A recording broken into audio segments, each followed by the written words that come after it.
السلام علیکم ناظرین، اس ویڈیو میں ہم قیامت کی 10 نشانیوں کے متعلق پڑھیں گے کہ مزید جو وہ 10 نشانیاں کیا ہیں قیامت کے آنے سے پہلے کیا کیا کچھ ہوگا، وہ 10 نشانیاں وہ 10 علامات میں آپ کو بتاؤں گا۔ تو نمبر 11 میں یہ ہے کہ ریشم کا لباس پہنا جائے گا، یعنی کہ لوگ جو وہ ریشم کا لباس پہنیں گے۔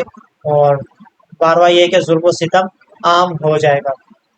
اور یہ تو آپ نے ابھی دیکھ ہی لیا کہ ہمارے پاس فلسطین میں کتنا ظلم و ستم ہو رہا ہے، کشمیر میں کتنا ظلم و ستم ہو رہا ہے، اور یہ ساری چیزیں جو ہے وہ ہمیں جو ہے وہ دیکھنا پڑ رہی ہیں۔ اور ظلم و ستم اتنا عام ہو جائے گا کہ بھائی لوگ جو ہے وہ مطلب کہ ہر دوسرا آدمی ظلم کر رہا ہوگا، اور ہر جگہ پر ہو رہا ہے، ہر جگہ پر ہو رہا ہے، یونیورسٹی میں، اسکولس میں، کالجز میں، ہمارے اداروں میں، پرائیویٹ پبلک، ہر جگہ پر یہ ساری چیزیں ظلم و ستم ہو رہی ہے۔ جس کو جو موقع ملتا ہے وہ ظلم کر رہا ہوتا ہے۔ ایون اگر ہم گاڑی باہر پارک کریں تو شیشے نکال کے لے جاتے ہیں، اس کا جو موقع مل رہا ہے وہ جو ہے وہ چوریاں کر رہے، ظلم کر رہے ہیں۔ نمبر 13، طلاقوں کی زیادتی ہوگی، یعنی کہ جو وہ شادی تو ہوگی لیکن اس کے بعد جو وہ ڈائیورس ہو جائے گی۔ عام طور پر زیادہ ہی پاکستان میں بھی جو وہ پایا جا رہا ہے۔ اگر آپ جو وہ گوگل کھولیں، اوپن کریں گوگل، اس میں بھی اگر آپ لکھیں نا ڈائیورس پرسنٹیج تو ان پاکستان، تو آپ کو بتا دے گا کتنی پرسنٹ ہے پاکستان میں، یعنی کہ ڈائیورس بھی ہو رہی ہے۔ اس کے بعد کیا ہے کہ 14 نمبر پہ کیا ہے، اچانک موت عام ہو جائے گی، ٹھیک ہے۔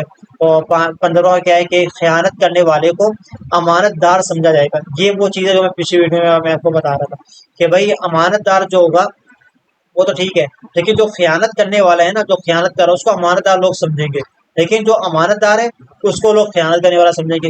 یعنی کہ اگر آپ میرے پاس کوئی چیز رکھواتے ہیں اور میں اس کی امانت رکھوں نا، امانت اپنے پاس رکھوں، سنبھال کے رکھوں، لوگ پتہ کیا بولیں گے، لوگ بولیں گے بھائی تم خیانت کر رہے ہو، لوگ تانے دیں گے، بولیں گے تم خیانت کر رہے ہو، تمہیں چاہیے تم یہ مال مجھے دے دو، دوسرے آدمی کو دے دو، یا خود یوز کر لو، اس آدمی کو چھوڑ دو جس سے تمہیں امانت دی ہے، ٹھیک ہے، اس کی امانت کو چھوڑو، بس تم اپنے پاس رکھو، خیانت کر لو اس پر۔ اب لوگ تانے دیں گے، لوگ برا بلا بولیں گے بھائی تمہیں اپنے پاس کیوں رکھے ہو، ٹھیک ہے، تو یہ بندہ کے جو ہے وہ مجبور ہو جائے گا۔ تو خیانت کرنے والا جو بھی ہوگا اس کو امانت دار سمجھا جائے گا، اور جو امانت دار ہوگا اس کو خیانت کرنے والا سمجھا جائے گا۔ 17 نمبر پر یہ ہے کہ جھوٹا شخص ہوگا، جھوٹے کو سچا سمجھا جائے گا۔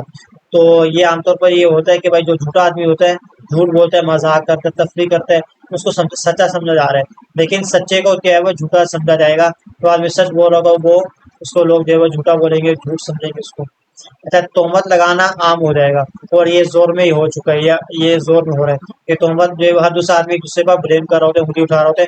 سوشل میڈیا تو بھرا پڑا ہے کہ بھائی ہر دوسرا آدمی آ کر ایک دوسرے کو انگلی اٹھا رہا ہوتا ہے۔ جس کو جو ہے وہ چینل چمکانا ہے، جس کو چینل جو ہے وہ فیمس کروانا ہے، وہ آئے اور آ کر جو ہے وہ دوسروں کو انگلی اٹھائے، دوسروں پر جو ہے وہ الزام لگائے بلا وجہ کا، تہمت، یعنی کہ ایک ہوتا ہے غیبت کرنا، ایک ہوتا ہے تہمت لگا۔ تہمت کہتے ہیں کہ بھائی آپ کسی کے اندر برائی نہیں ہے، عیب نہیں ہے، برائی نہیں ہے، آپ اس کے اندر برائی اس کو دیکھو، آپ اس پر الزام لگا رہے تم نے یہ برائی کی، یہ کام کی، غلط کام کیا، تو یہ ہے تہمت، ٹھیک ہے۔ اسی طرح بارش ہونے کے باوجود گرمی ہوگی، تو یہ جو ہے وہ مزید 10 نشانوں متعلق میں نے آپ کو بتا دیا۔ انشاءاللہ العزیز مزید جو ہے وہ 10 نشانوں متعلق آپ کو نیکسٹ ویڈیو میں بتایا جائے گا۔